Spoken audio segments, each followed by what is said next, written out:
mainly we would be conducting this session. Don't you worry, we all are in Delhi, so everyone also understands English, I'm sure. And of course, I would also be mixing it with a little bit of Hindi. Well, that's what I think, that's what I'm afraid most people look for, entertainment. And let's see if we can also have some substance here. I think Anant ji ne already aapka taaruf jo hai or introduction has been done by him. And I think the best introduction is when you speak. That will be the best introduction. Of course, as you know that this session is on the fiction that is based on mythology, पौराणिक कथाओं से लोकप्रियता. I think the very coinage, the way this session has been framed, says something about mythological fiction, which is this, that it hasn't been perhaps for a very long time a popular fiction genre. So I think a good question to begin with would be to ask you, and if I can start with you, Anandji, to ask you as to, you were very kind to publish your date of birth online, and that's why I know that you were born in 1973. Koral, don't worry, I'll not ask you what's yours. In case, so you, when you were born in 73, I wonder, when you were 10-year-old, 11-year-old, or while you were growing up, what kind of fiction did you see around? And did you find anything in this genre of literature, especially your journey to thinking about your first book, which eventually, I understand, came in 2012? Namaste. Anandji asked me to speak in Hindi. जो हिंदी हमें मालूम है ना, वो बम्बई का set का हिंदी है, set का हिंदी. फिल्म सेट में जो हिंदी बोलते हैं ना, that Hindi you can't speak in any public place. It has a lot of four-letter words. I'm scared if I start speaking in Hindi, I should not end up speaking some nonsense. Answering your question, ma'am, it is not that when I was growing up, I read a lot of English books. I started reading English at the age of 16. I studied from a local school, government school. English, my first book, English book, other than the textbook, I read at the age of 16 when I went to my intermediate pre-degree college. That was the first time my familiarity with that is with one Malayalam translation and the English original. That is how I started my English with. So that was Freedom at Midnight. That Malayalam translation I read, and same page I will read the English book. So that is how the familiarity with English started coming slowly. So I came to English very late. But regarding the stories, these mythology stories, we never called it mythology for that matter. It is always Purana. The Purana-based stories were all we grew up with. I come from a place which is seeped in tradition. It is not, the town is not as old as Varanasi or Ayodhya or anything, but at least 2,300 years history the city has. Recorded history. And it has around 108 temples. So 5-6 kilometers away is the birthplace of Adi Shankara. So lot of temples are there. All these temples have, it was like all the temples have this kind of traditional art forms. Like Kudiyattam, if you see, Kudiyattam is a Sanskrit theatre, which is one of the few UNESCO recognized living theatres in the world. So it mainly plays Bhasa's plays, like Urubanga, Pancharatra. We all grew up seeing that, or Kathakali for that matter, or Ottandullal. All these things, they view mythology from all angles, not just the traditional, because these are pre-Bhakti era theatres. So they have a very critical way of looking at things also.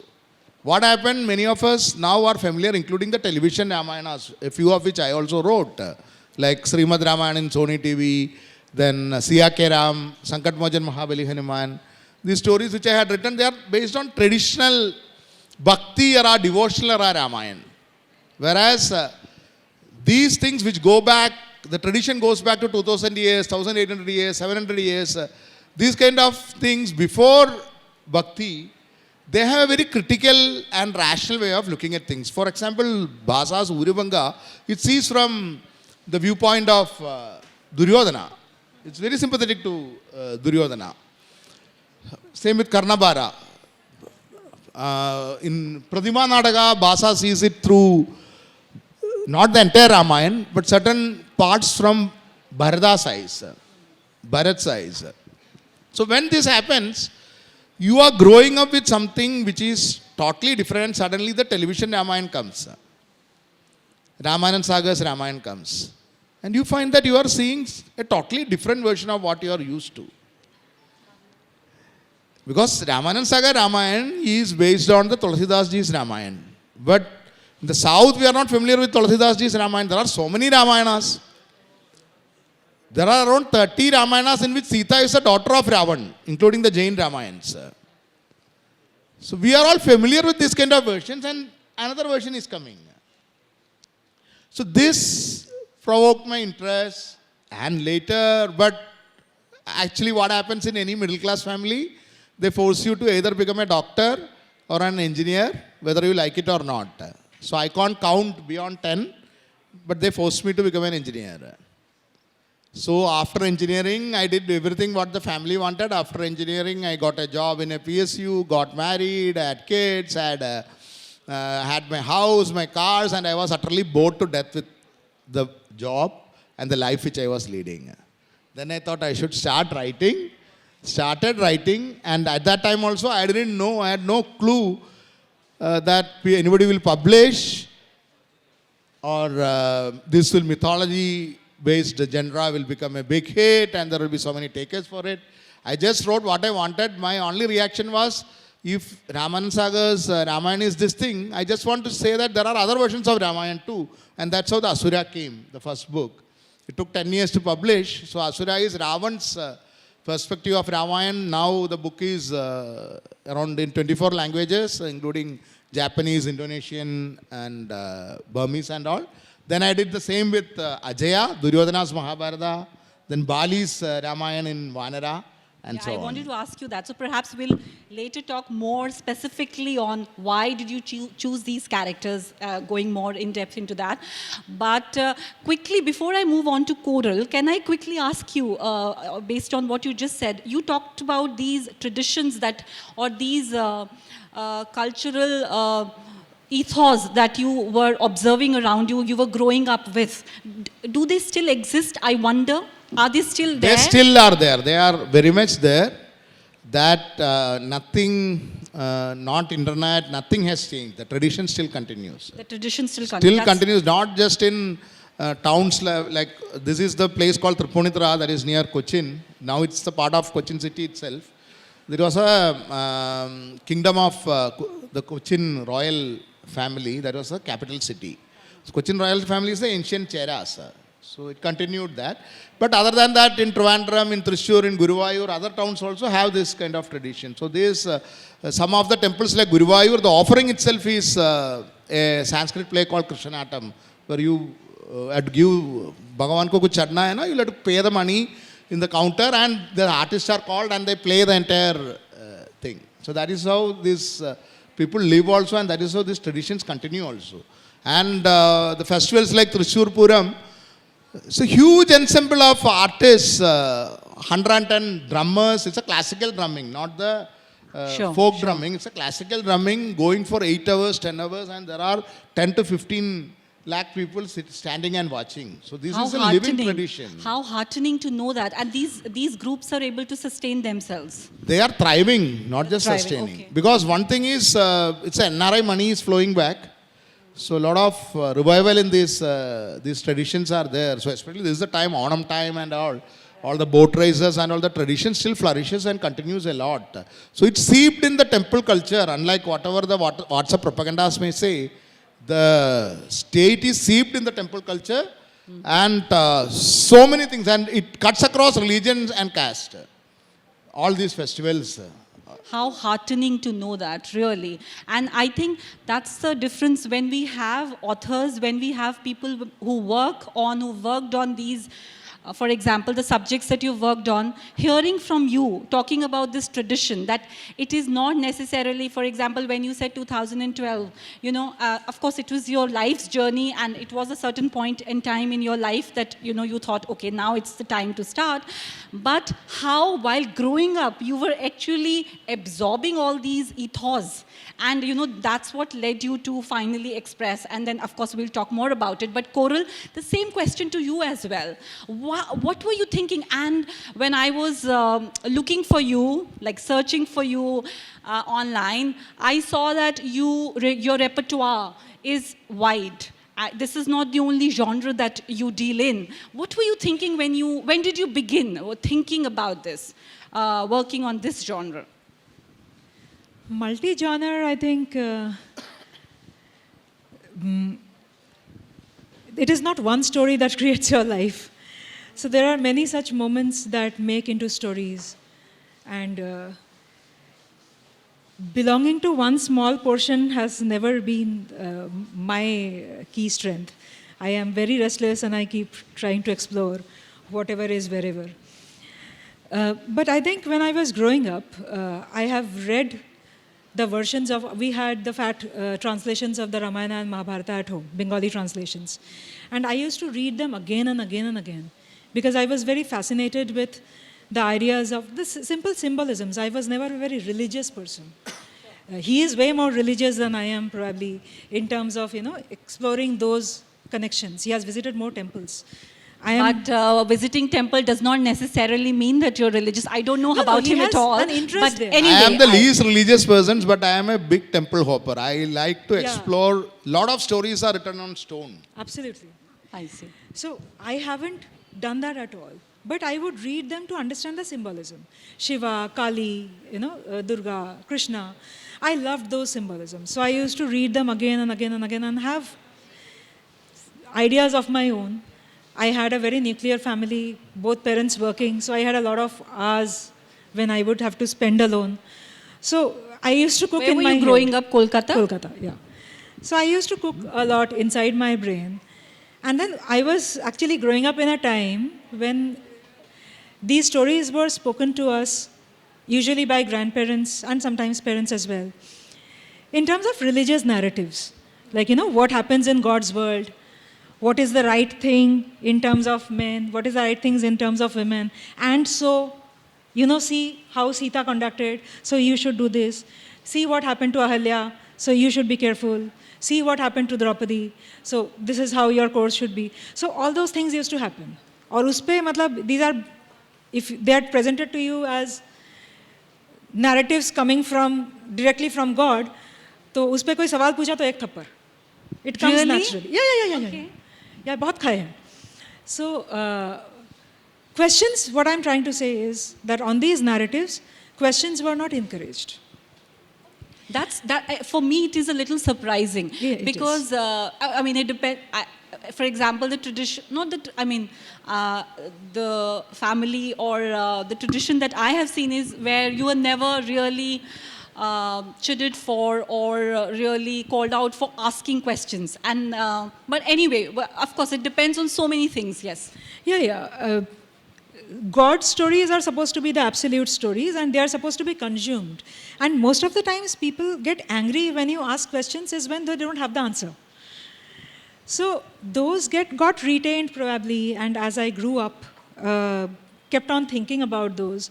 And a lot of areas of discomfort when it came to Indian epics especially, the moments of discomfort within the stories, within the narratives, certain things that you don't agree to, though the stories were told to you in a particular way, to take down certain morals, and you don't agree to that moral, becomes a story of your own. Because you are, because you are constantly trying to put them to perspective for yourself.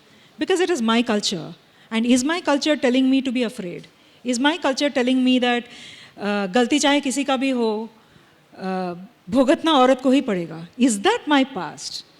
And then that is where you start that kind of cooking into your brain. And so my way of approaching the epics has not actually been religion.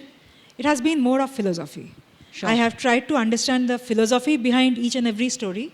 And I do believe that every character, every event, every occasion, whatever is happening, has a very deep rooted philosophy behind it. And that has led me to write or helped me to recreate the stories the way I wanted to. And though I am known for creating the women's narratives, anybody who has read my stories knows that they are not the typically women's narratives, or they are not typically feminist narratives. I don't like that word, that's why I'm telling it this way. They're the stories of gorgeous men too. And when it comes to philosophy, I understand that the masculine energy and the feminine energy must come together to create something productive and beautiful. Whenever Shiva and Shakti are separated, Shiva does Tandav, and there is destruction. That is the core of, any kind of gender narrative that you can produce. If that is your base, you have wonderful male characters, wonderful female characters who are not necessarily flawless. Oh, But yes. their stories are telling you certain philosophy which helps you rebuild your own narrative from that perspective. So in my stories, there could be a hero, but the one who disagrees with a hero is not necessarily the villain. मतलब अगर मैं hero हूँ तो आनंद villain नहीं है. He is also okay. जी बहुत शुक्रिया आपका उस जवाब के लिए.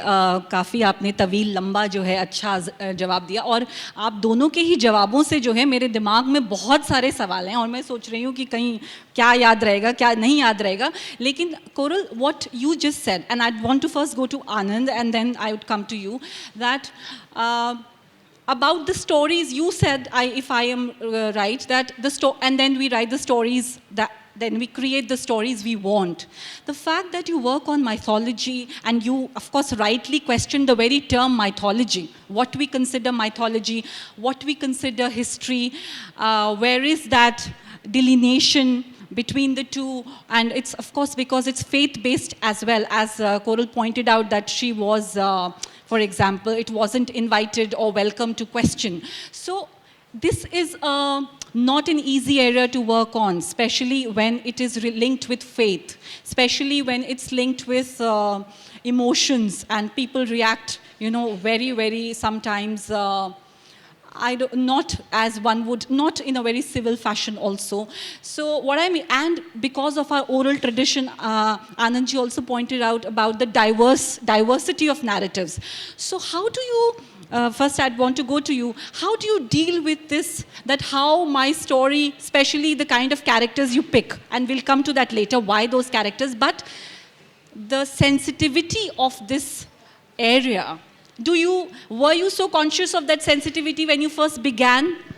No one in their right senses will write the first book on Ravana as hero, right? So please put aside the part of sense, because nobody with any sense will become a writer also. That's also true. It's an example. So, so basically, for me, the religion is not faith at all.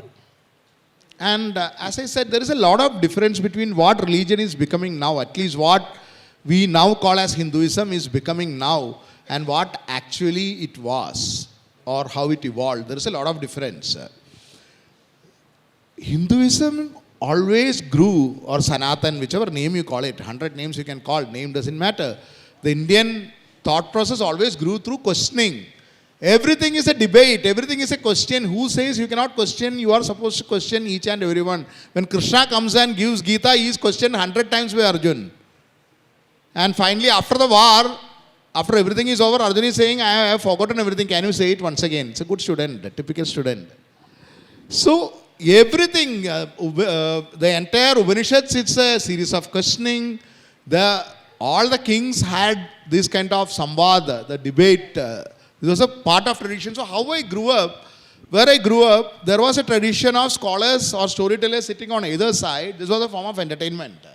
And one side will argue for Pandav and one side will argue for Kaurav. Like a court, full-fledged argument. So the persons, next time when they come, they will be sitting on the opposite sides. Because this time I have taken Kaurav sides, I'll be sitting and doing the Pandav sides tomorrow when I am coming. So that is how we were all taught. So that's which I use for a living. So what I used to do, in the morning I write Sangat Mohan Mahabali Hanuman, where Hanuman is a hero. In Sony TV, it had come some years back. Right, right. And evening I'll sit and write Vanara, where Bali is the hero. I write Siyake Ram for Star TV, and sit and write Asura. So this ability to use the brain or think from all sides is something which Indians were always trained for the last 4,000, 5,000 years. Every Yeah, philosopher. thank you for saying that. That's beautifully articulated, I'm saying, yeah. Thank you for saying that. Every philosopher, like Shankara comes with Advaita, then Madhava comes with Dvaita. Totally opposite. Both are saints. Totally opposite to it. Mahavira comes with a philosophy of ahimsa. And if you really see, Krishna comes and says, Gita, it is all right to kill if it is for dharma. And what is dharma, nobody knows. That's a different debate. But it is totally contradicting, right? Each of them are totally contradicting. So Buddha says you take the middle path. Don't go to this extreme or don't go to that extreme. Then Charvaka asks, one extreme is death, one extreme is birth. So middle is what? Half dead. So this is how Indian philosophers have been debating and looking at religion. So there is so much diversity that if I write something, I will offend someone. Today morning, I just asked her during the breakfast, Kali, I just want to get the audience also involved. Everybody is involved in their mobile phones. So, just bear with me, this question. Kali is Shiva's consort. Who is Kali, Ma Kali? And just checking up. Anybody is awake, please wake up the neighbor and ask this question. Yeah? Kali, who is Ma Kali? Why they show differently? Again coming. No, but आपको क्या लगता है? Sir ये पूछ रहे हैं. आपकी क्या जानकारी है या? नहीं, Shiva Kali relationship क्या है? I'm not asking the entire philosophy of Kali. Basically, they are one part of our supreme being and So in Bengal, Kali is Shiva's consort. In Kerala, Kali is Shiva's daughter. And like in our part of India, like Bihar, and we call it Shiva is Guru. Shiva is Guru. So many, not just that. The other one I have asked in other places, I am just repeating it if somebody is not there. Who is the elder, Ganesha or Kartikeya?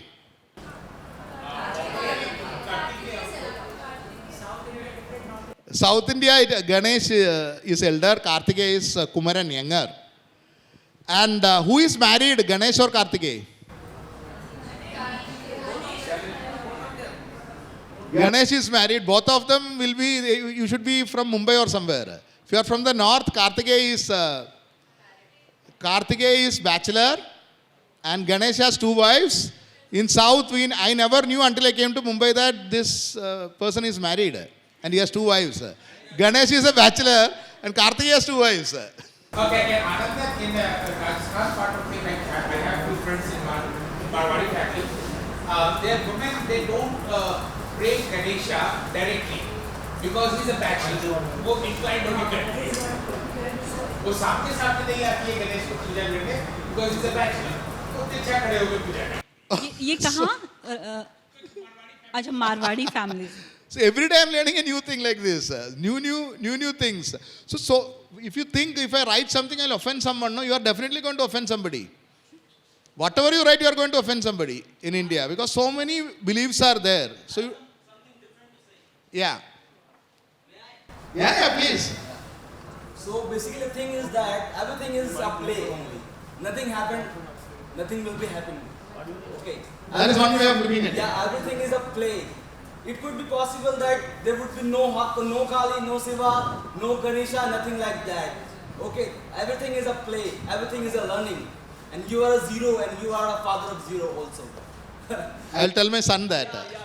Father and in the He will agree to the first part, second part he will not. you are also the father of zero and you are also the son of the zero. Okay, you are the beginning and you are the end because you are the part of that almighty power. Okay, that's Okay. what I All have right. to I say. think you've made your point. Thank you. शून्यता की हमारे जो मतलब हमारे से मेरा मतलब है शून्यता की अपनी एक महत्वता जो है वो हमारे ट्रेडिशंस में रही है. सो इट्स शून्य होना कोई ये तो बहुत ही बड़ी बात है. अगर कोई शून्यता को पहुंच जाए तो फिर तो जो है This is after my maths examination, my teacher used to tell this. Your mark is 0, you are 0. So I was reminded of that. The torment. No, but I think you beautifully articulate the fact that there is a diversity of narrative. Definitely, yeah. And that, yeah, please, you want to, Coral, you want to come in? Yeah. You were saying something more. You please, yes. If Yeah. So what I am saying is there is so much diversity that like many Ramayanas, many lessons. I wrote a book. It is available in both English and Hindi in Audible. It is coming as a printed book now.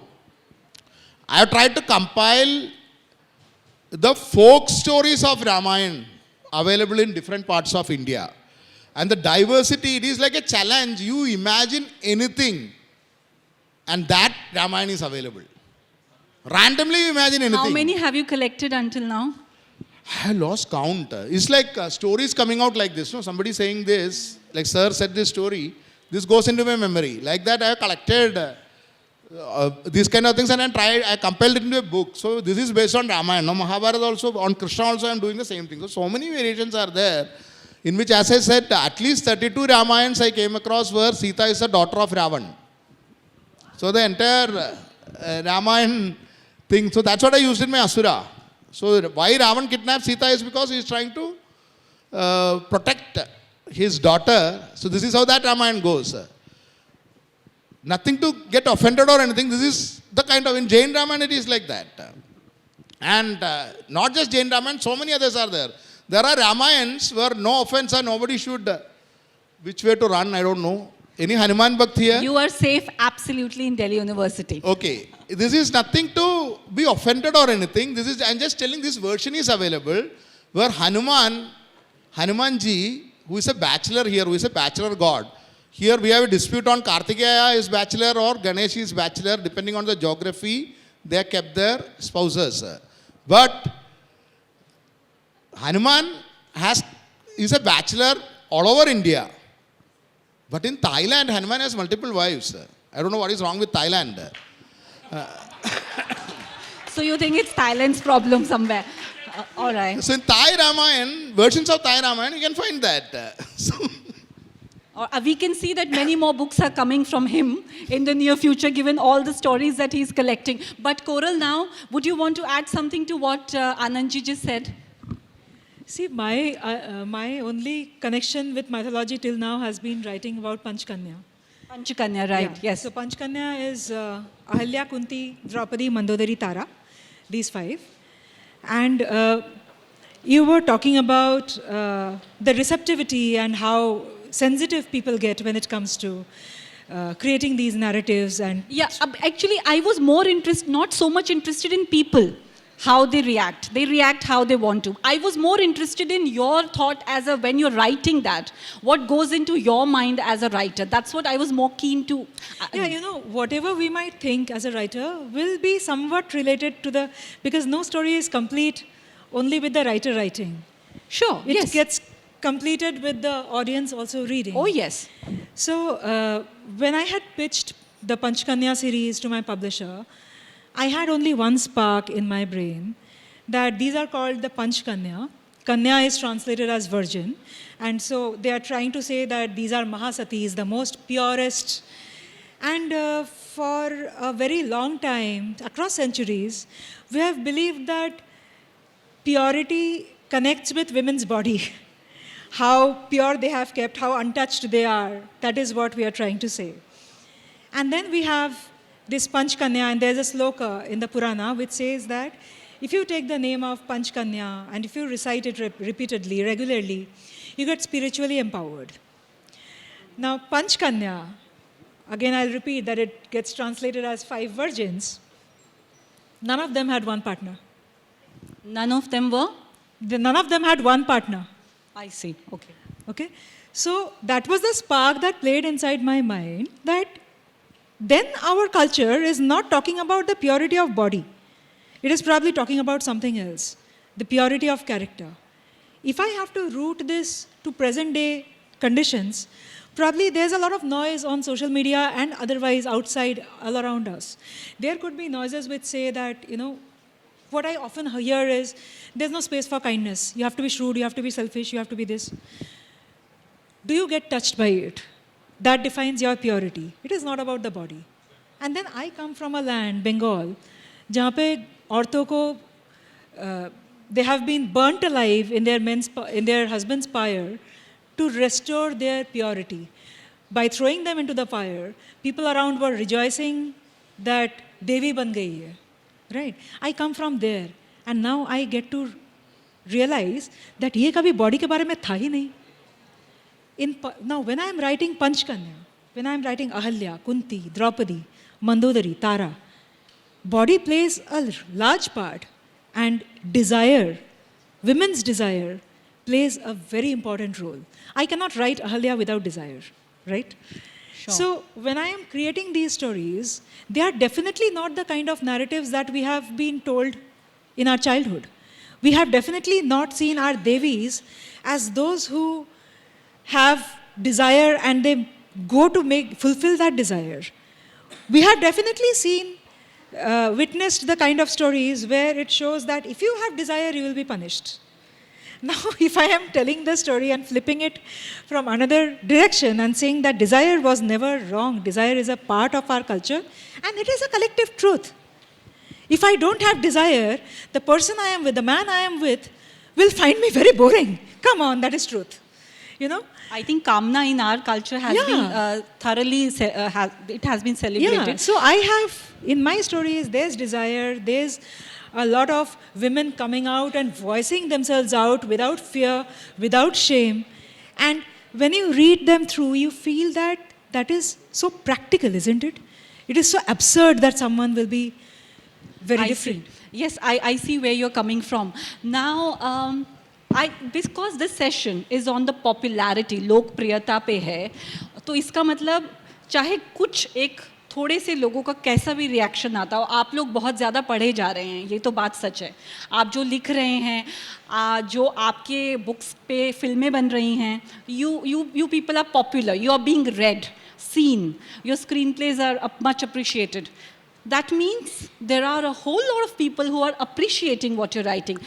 I wonder that what is the reason you think this surge in the interest in this genre of literature, Anandji? I don't think it is anything new. Actually, what happened is when the printing press came first, it first printed all these books, right? In India, I'm saying. When films came, what were the first films? When the television came also, the most popular ones in Doordarshan was the Ramayana and Mahabharata and all these kind of things. When Indian English is coming of age, it is natural that this becomes very strong along with that. It's a natural process.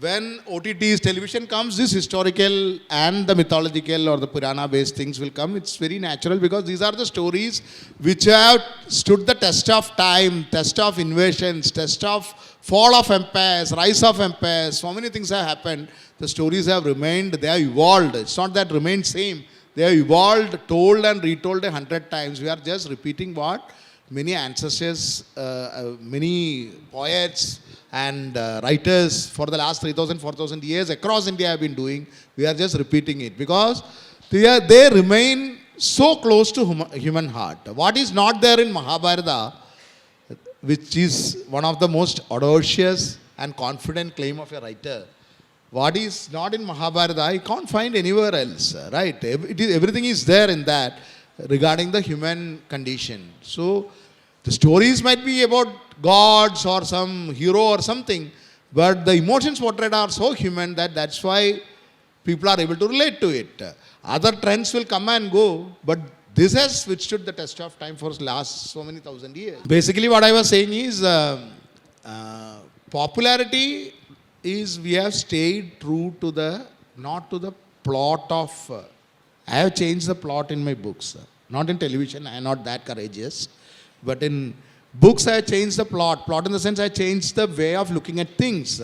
From Ravan's perspective, Bali's perspective, Duryodhana's perspective, then Surpanaga's, Tadaga's perspective. I have written short stories with Tadaga's perspective, what Tadaga would have felt, what Surpanaga would have felt. Nobody asked about her. No? So, how it goes, what are you able to smell now? Nobody asked. After that, after getting the nose chopped off. Right. So, Meenakshi is a tale of Surpanaga after losing her nose, ears and breasts. That's what they say. You can't show it in the television, but that's what they say in many Ramayanas. That's what was done to her. And not just her, Lakshman had done the same thing to another Rakshasi called Ayomukhi. So, a lot of these women, I write about them in a lot of my books. But what I do is, why they are popular is I attempt to make people sit and think what a citizen of Lanka would have felt who is already living under the tyranny of Ravan. He is living under the tyranny of Ravan, right? He is helpless. That's what my character Bhadra asks. Hanuman comes, we are seeing always from this point of view. Hanuman comes, burns Lanka. There will be 101 reasons for that. But Bhadra says, I am staying here as an oppressed citizen of Ravan, who is evil. I am staying here, oppressed, and you come and burn my house and my family. So I pause in these kind of places and try to think. And that is what I think it connects, because you could be a citizen of Lanka. When Lanka is burning, Hanumanji comes and burns Lanka. You are a citizen of Lanka who is already under the tyranny of Ravan. And it is one more lightning or what already you have got. Already Ravan is oppressed. So the demon is oppressing you, the God is also oppressing you. That is what the common man is for, right? So Bhadra is a representation of the common man. Whether Ram rules or Ravan rules, the common man's situation is the same. Just pausing at Lanka at the moment of what happened when the Hanuman burns Lanka. So these kind of places I pause and see the story. Why it connects? Because all of us can be in this situation. Oh, yes.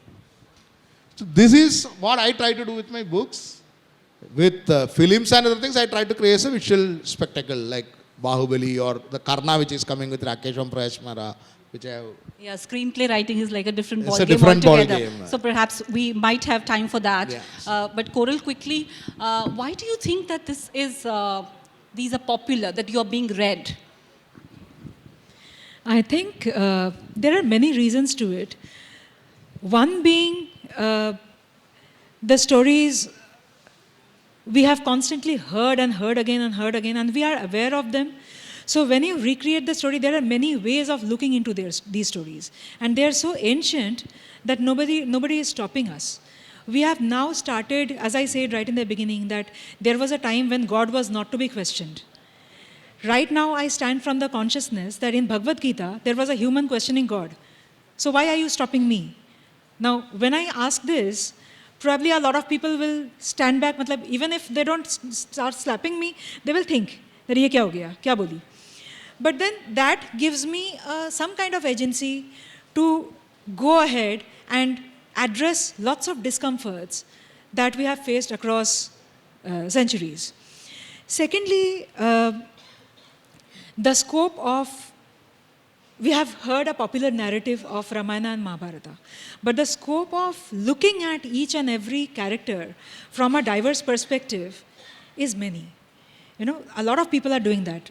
What Anand is doing is he picks up a lot of folk tales and merges them into his storytelling, right? Those, just like right now, he has given quite some examples, which not everybody knew. And then they are getting used to, Acha, aisa bhi tha, let's go. So you have so many diversions to it. Something that I and he had actually fought tooth and nail over is, Arjuna. I am very fond of Arjuna, and he has many reasons to not be fond of Arjuna. Now, I'll tell you that when I look at Arjuna, and I'm coming here from the fact that there has been many researchers who has come from outside, the Western researchers, and they have researched on Indian ancient texts. They didn't try to understand the Indian culture. They just took the stories like their commercial fiction, and then they did some research, and they called us very regressive. And we, with our colonial influence, believed that. Now we are also waking up to that our past is very rich. It was not the way it has been explained. When I look at, I will not take the name of certain researchers, but I will definitely point out that researchers from US had come and said that Arjun is the worst kind of, they have given left, right and center to Arjun. Now US, a country, during World War had dropped the worst kind of bombs on Japan. We all know that. A researcher from that country comes and questions our mythical hero, who at a crucial juncture of war stood up and asked his Antaratma, the Bhagwan, that I know I'll fight and I'll win if I fight, but why should I fight? Your country went ahead and destroyed a country. You are criticizing our hero who could ask that? This is the time when we are waking up to that as well. That probably when there is a group of Western researchers who come and promote it not only in India but across the world, the popularization has happened not only in US universities and Indian terrains. They are rich group of people, they are very well-connected group of people. Now the West says that Indian mythology is very regressive. Who will correct it? Me and Anand. So do your publishers tell you the demography of people who read you, like any insights on that? Do you have any sense of who reads you in terms of the demographic details? No. They just tell us that they should sell. Rest you do what you want to, but they should sell. No, what I meant to ask is that once you've written the book, do you get any insights on which section? See, in India, the only section, this is not from my research, it's from my experience I am saying, from my 16 books, what I found that it is read either by kids reading above their age, like 12-year-old will read, I have read my Asura and all, I never thought 12-year-old will read. I have written kids book for 12 years, which is read by 5-year-old. Yes, yeah. Very 5-year-old. So all the research will go wrong. Puffin asked me to write for kids for 12-year-old. I write and 5-year reads it. And Asura is read by 12-year-old. But the kids read it. Once they reach the college, the reading stops. Up to college, they are reading. And once they are out of college, the reading stops. Then majority of the readers are above 50, who are bored with their jobs. Disenchanted with life. Disenchanted with life. Midlife crisis, and then they're sick with the mobile phone perhaps. The core group who have money, real money, they are not reading. That's our worry.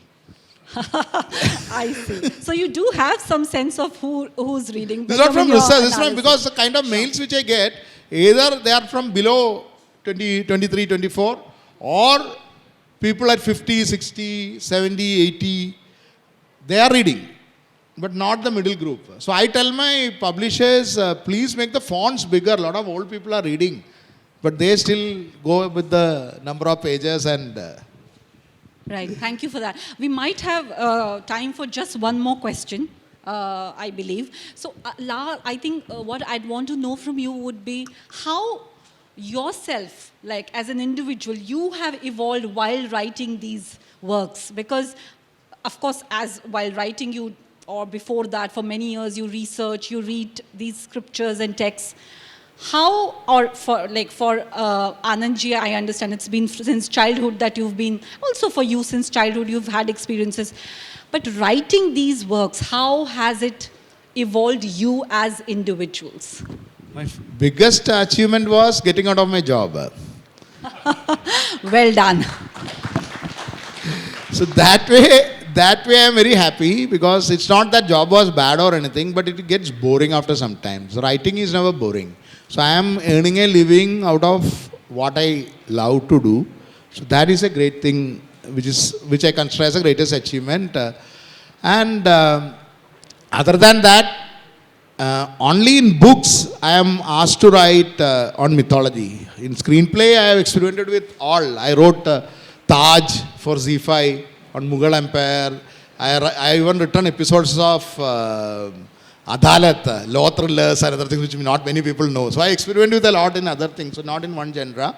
Books, since I have already signed up, taken the advance and eaten that also, I'm forced to write the same thing, same genre for at least another 8-10 books.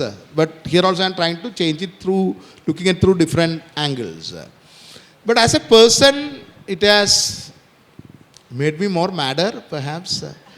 To ask my So wife. you're on the right path, it looks like, if you're madder. So, and one, Aparna, my wife, she knows her well. Aparna keeps saying the biggest problem after you started writing is that you are never leave home. You are always here. So that's one family. She issue. doesn't get any respite from you, basically. All right.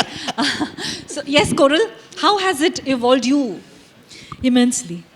And since I am writing women's narratives specifically, where women are telling their own stories. I wish I had more time to ask you questions just on that, but I'm afraid we don't. Yes, please, sorry. Yeah, so since I am writing stories from women's narratives about, and they're talking about their own stories, I get to explain and understand their world a lot more and visit certain things that were very much kept into the corner, marginalized. And those, a lot of mind blocks gets opened. It becomes a lot more easier for me to understand that the way I have been brought up, what I have been told that is the right thing to do socially, culturally, religiously, my ancient text is not telling me that. It is telling me something different. It is telling me to go ahead and follow my heart, follow my brain, more than my heart, follow my brain. I have one. I have been given one. A lot of people, since my childhood, had said, औरतों को ज़्यादा sacrifice करना पड़ता है, औरतों को ज़्यादा समझना पड़ता है, औरतों को ज़्यादा देना पड़ता है. I have grown up with that, and I have it took me a long time to understand that, it was not meant to be a cornering thing. Everybody has their own fight. A man and a woman. They all have picked up their fights and they all are trying to battle it out, make their presence felt, make life better.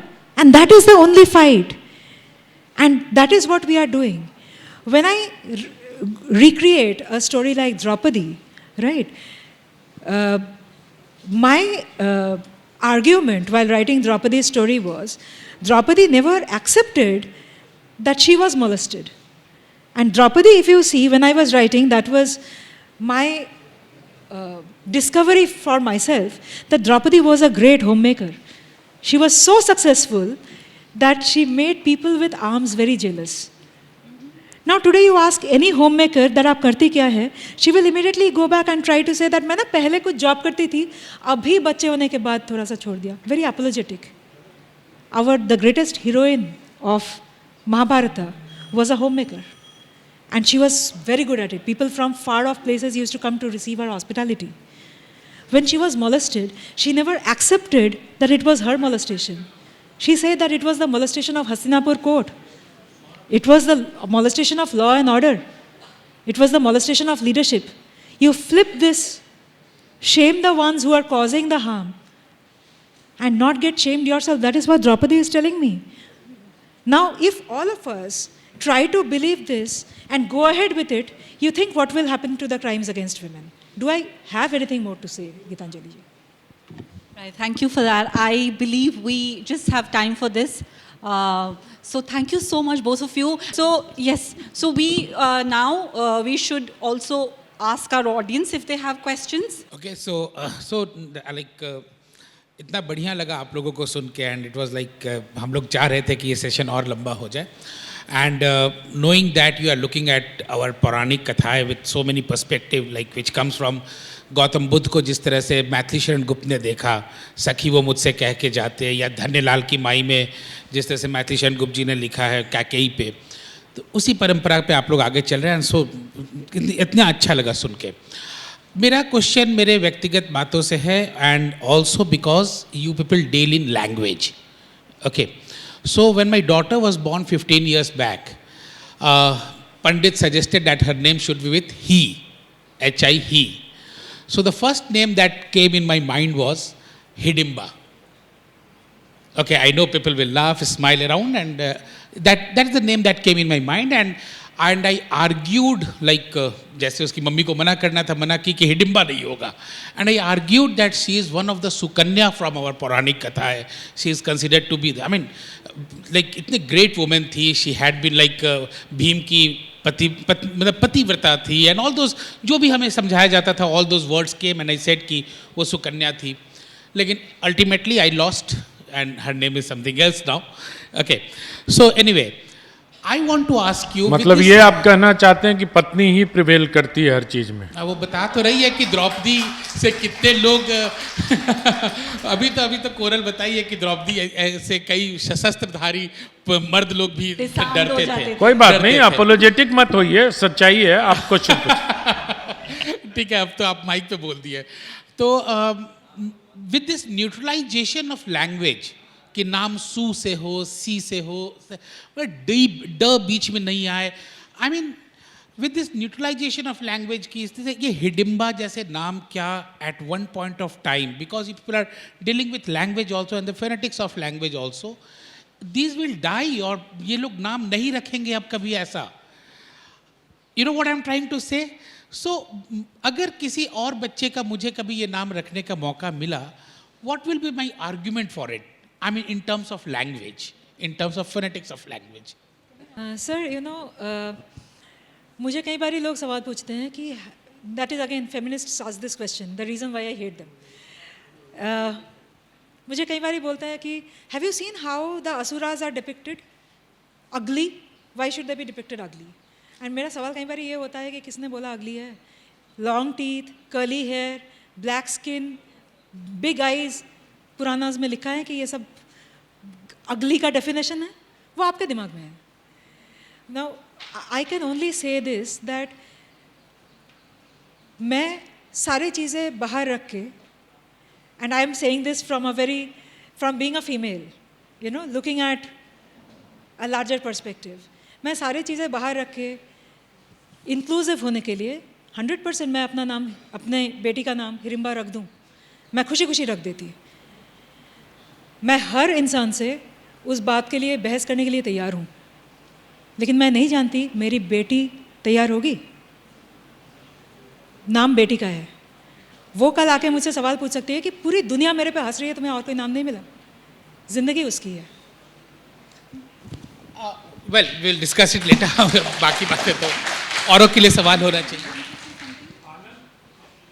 आनंद को बोलना चाहिए इस पे आनंद को मुझे। बोलना चाहिए इस पे, क्योंकि आपके यहाँ नामों को लेकर बहुत अपोलॉजी नहीं है, इसलिए आपको जरूर बोलना चाहिए इस पर.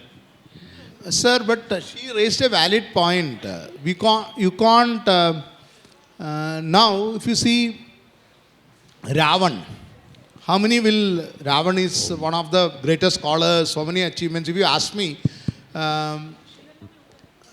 in Tamil Nadu, Sri Lanka, Ravan name is there. But culturally, it has to be culturally appropriate also, because society might not be as evolved as it is. And lot of names have died. Lot of names have died. Our grandfather's generation names, how many of us will put for the kids? You know, my dad's name is Shatbadan. Nobody will nobody will put. And many, you can't even pronounce nowadays, many of the Vedic names or other names from the ancient Tamil Sangha poetry and all, how do you pronounce them now? You can't. People won't be now Drishtidyumna. If you start putting every day, calling him will be difficult.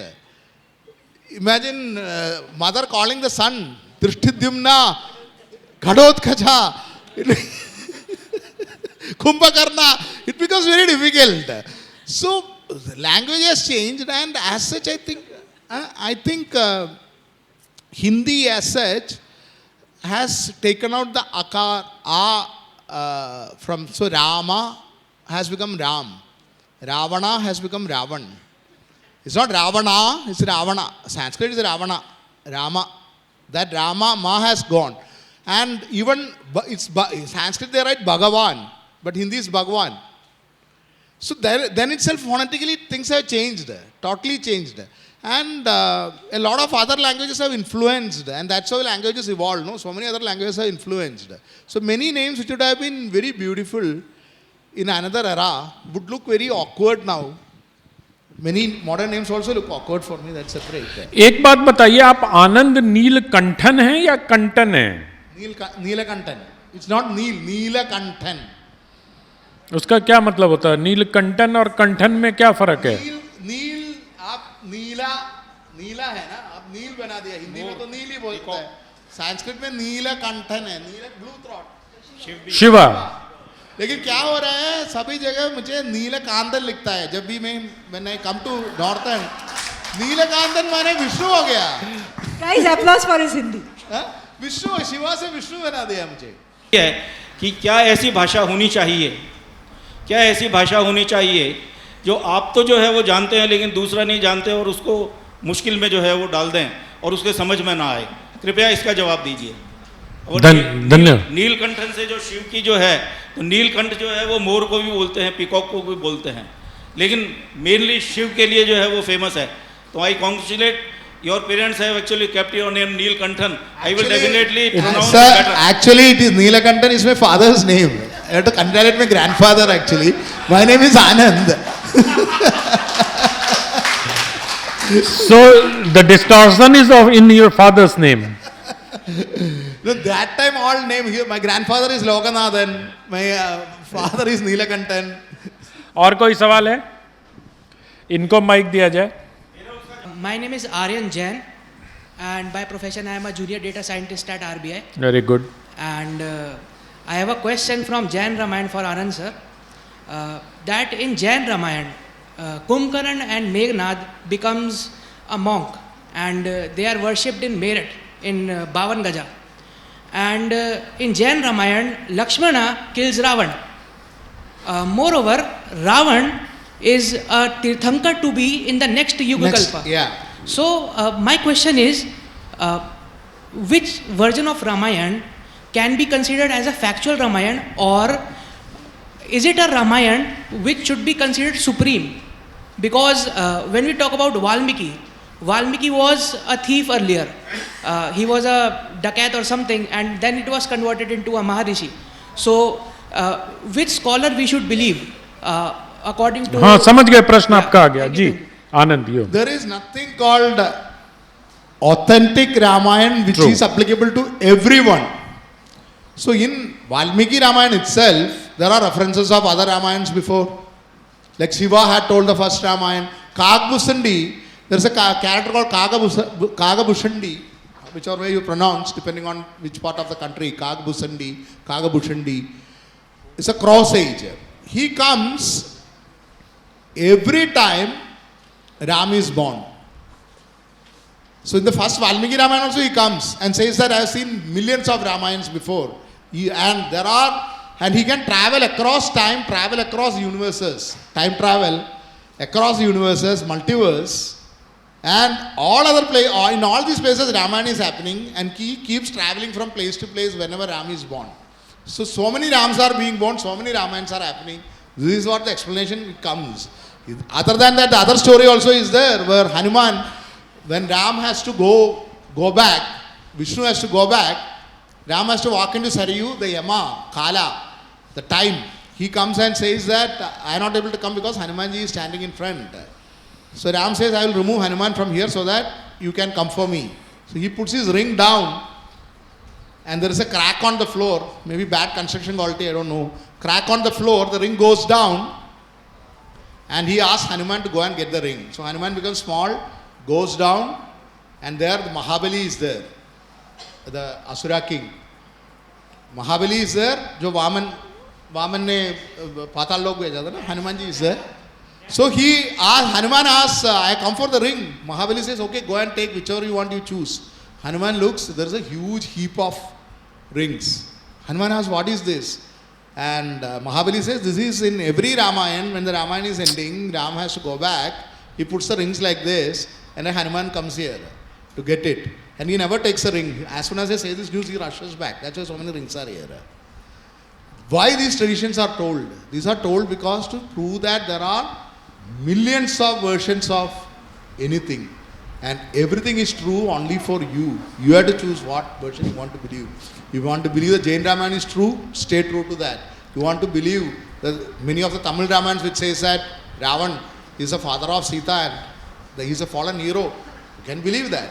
That's why there are temples for Duryodhana. There is one of the biggest temples for Duryodhana in India. One is in Himachal, one is in Kerala. You can Google it and see. Like Jagannath Ratha Yatra, almost 2 million people come every year to have a chariot drawn through the village. Almost, not 2 lakh, 2 million people, almost 20 lakh people come. Duryodhana, Shakuni, Dushasana, these are the murtis. Dushala, they take them just like how Jagannath is taken, they are taken around. And this is a very big temple, not a small temple, very ancient temple. It's the diversity of the country. मैं एक सवाल मैं भी पूछ लेता हूँ, वो आपके पास आता हूँ. ये जो दुर्योधन और दुशासन नाम है, क्या ये संभव है कि किसी पिता ने बचपन में उसका नाम दुर्योधन और दुशासन रखा था, या वो अपने कर्मों से बाद में सुयोधन दुर्योधन हो गया और सुशासन दुशासन हो गया? Suyodhani, actually, Yudhishthira, Duryodhana has many meanings, but other meaning also is that the one who cannot be conquered with weapon. That meaning is also there, but otherwise, Yudhishthira in Mahabharata always calls him Suyodhana. Because naturally, as you asked, nobody will call their daughter Dushala, Duryodhan. Exactly. So actual names are Suyodhana, Sushasan, Sushala and all those things. And then Duryodhan says, yeah, I am Duryodhan, come and hit me. वही समस्या यहीं पर होता है कि अच्छा नाम माता पिता रख देते हैं, लेकिन अगर आपके कर्म वैसे हो जाएंगे तो समाज आपको उसी नाम से जानेगा. आप आइए. हेलो, मेरा नाम राहुल है. और कि जैसे कि आपने बोला कि अगर कोई इंसान सारी चीज़ें करता है, वो मतलब भागता रहता है किसी चीज़ के पीछे, फिर उसके बाद उसको ध्यान आता है कि मुझे कुछ पढ़ना भी चाहिए, कुछ करना भी चाहिए. तो अगर कुछ वो ऐसा हो कि वो 10 साल में ही वो सब बोले कि नहीं, ये सब चीज़ें जितनी भी मैं कर रहा हूँ सब वेस्ट है, वेस्ट ऑफ थिंग है, तो वो क्या करे फिर उसके बाद में? ठीक है, आप अगला सवाल लीजिए, उधर दीजिए. हाँ, आप दीजिए, बिल्कुल. देखिए, a man has to reinvent himself every 10 years. Man, woman, whoever it is, have to reinvent themselves every 10 years. आप हर 10 साल में आपको कुछ नया करना चाहिए जिंदगी में. हर 10 साल में आप वही कर रहे हो, पिछले 10 साल के पहले जो आप कर रहे थे वही कर रहे हो. Unless you are 10 years old now. Okay. So then you have to definitely be doing something totally different. आप कुछ अलग करना चाहिए, कुछ अलग कोशिश करना भी चाहिए, और कुछ बड़ा भी कोशिश करना चाहिए. मेरा एक बुक रिकमेंडेशन देता हूँ. मेरा एक असुर मार्गा करके मेरा एक लेटेस्ट बुक है, हिंदी में भी आ रहा है, असुर मार्ग, इंग्लिश में असुर मार्गा, असुरा वे. तो that is a self-help book. So in that it is basically this: be atrociously ambitious. Jealousy is good. Anger is something which you should cultivate. Read it, then we will debate. At least one book I sold. Ma'am, आप आखिरी 2 प्रश्न और लेंगे. Ma'am, sir, मेरे ये request है कि उन्होंने जो प्रश्न पूछा था, मैं उसका उत्तर एक्सपेक्ट कर रही थी आपसे, क्योंकि मैंने भी अपनी बेटियों का नाम थोड़ा डिफ़िकल्ट रखा था, मृणालिनी बड़ी वाली बेटी का. तो सब ने ऑब्जेक्ट किया इसके लिए कि हम प्रोनाउंस नहीं कर पाएंगे इसको, तो उसको मुझे चेंज करना पड़ा. तो मैं चाहती थी कि हिंदी भाषा के हमारे जो पौराणिक नाम हैं उनको इस तरीके से रिवाइव कर सकते हैं हम लोग, तो इसीलिए रखना चाहते थे. तो आपके क्या विचार रहेंगे इस बारे में? देखिए मैडम, आप नाम बहुत लोग डालेंगे तभी ये पॉपुलर हो जाएगी ना. Unless people put those names, it will never become popular. We'll have to boldly put those names and make it popular. There is no other way. Like one place in India where I go, and I love the names because they sound so classical Sanskrit, is Bengal and Assam. Especially women say. Not your name, Coral. Your exception. Lot of Mrinalini and all are very common. Mrinalini, all these common names. What has happened? No, basically, I think even South they are very common. This kind of names. I think it is in metro cities, Delhi, Bombay, and all, where the name shortening has started. Very short names and it has no roots. Lot of kids who come for signing for me and all, not for my kids' book, like 8-year-old, 5-year-old, 7-year-old. The name I am finding it very strange. They don't sound English. They don't sound Hindi. They don't sound Sanskrit, they don't sound Tamil, they don't sound any of the classical languages. Kia, it's a car. Some have kids named Kia, I don't know. But, Kia, Kaira, like something that a bird makes a sound, no? Ki, Kia, Ku, Ki, Tu. You know. So I don't know what inspiration the parents get. They are afraid to put Mrinalini and they are putting Ki, Krr. You know. And imagine one generation, 2 generations later, वो krr दादी ने बोला मुझे, names are becoming like that. So this is especially prevalent in Bombay, Delhi, the metro cities. Maybe it has become fashionable. Villages still they are putting names. Names, unless we preserve it, unless we put it like that, like, but there is a lot of social pressure. I wanted to put my daughter's name as Abhirami. Now it's Ananya. But I would have preferred still Abhirami. But Ananya is not bad. It is not that this thing. But Ananya has become, now she's asking why I put Ananya. Everybody is Ananya around. Because everybody was putting the same fashionable name at that time. She's 21 years. Everybody was putting the same name at that time, same kind of name. So this trend keeps going and changing. But consciously you have to decide, at least for your children or grandchildren or nephews and nieces, insist to put on some classical names. They're so beautiful. Last question, last नमस्कार sir, question. मेरा नाम निशी चंद्रा है, मैं बिहार के नालंदा जिले से हूँ। नीतीश कुमार वाला नालंदा से? जी हाँ। बताइए। मेरा प्रश्न है सर, भगवान बुद्ध को लेके कि देश के हर राज्य और देश के अलग भी देशों में भगवान बुद्ध को बहुत ही प्रचलित तरीके से देखते हैं, तो इसके बारे में बहुत सारी स्टोरी तो ज़्यादा नहीं हमें पता है, लेकिन ऐसा क्यों का प्रश्न है कि ऐसा क्यों भगवान बुद्ध को पूरे वर्ल्ड वाइड देश में भी हर राज्यों में उनका शांति स्तूप बनाया हुआ है? भगवान Buddha stands for that, no? आप देखिए जब भगवान बुद्ध के टाइम में 600 BC अप्रॉक्सीमेटली, आप देखिए everywhere violence was celebrated. And here comes Buddha, Mahavira. Nowhere in the world at that time, in any human civilization, somebody preached non-violence. Somebody said don't harm. When the entire that period was, if you see, it's glorification of war.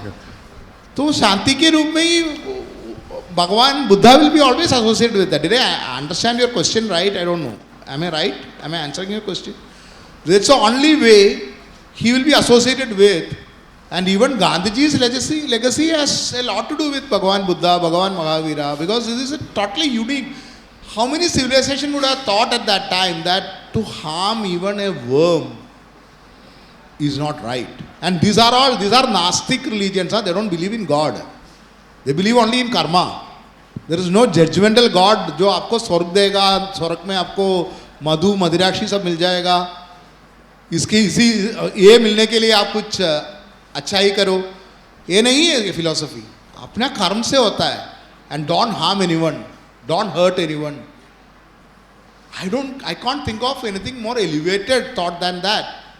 With all due apologies to Gita and all other Upanishads, there is nothing more elevated than this simple, simplified thought that my dharma in life, ahimsa paramo dharma, my dharma in life is to not harm anything as much as possible.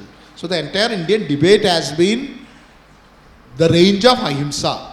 How much himsa is all right? Because there is no pure ahimsa. Pure ahimsa is not possible, right? When you are walking also you will step on something. When you are eating, when you are putting pesticide, when you are eating, your belly has germs. Your body will be killing that. Right? So himsa is a fact of life. But how less you can do it? What is the range of ahimsa? That brings peace. That brings a lot of happiness to mind. इसीलिए भगवान बुद्धा सिद्धार्था भगवान बुद्धा बना. धन्यवाद. आप सबको भी बहुत बहुत धन्यवाद.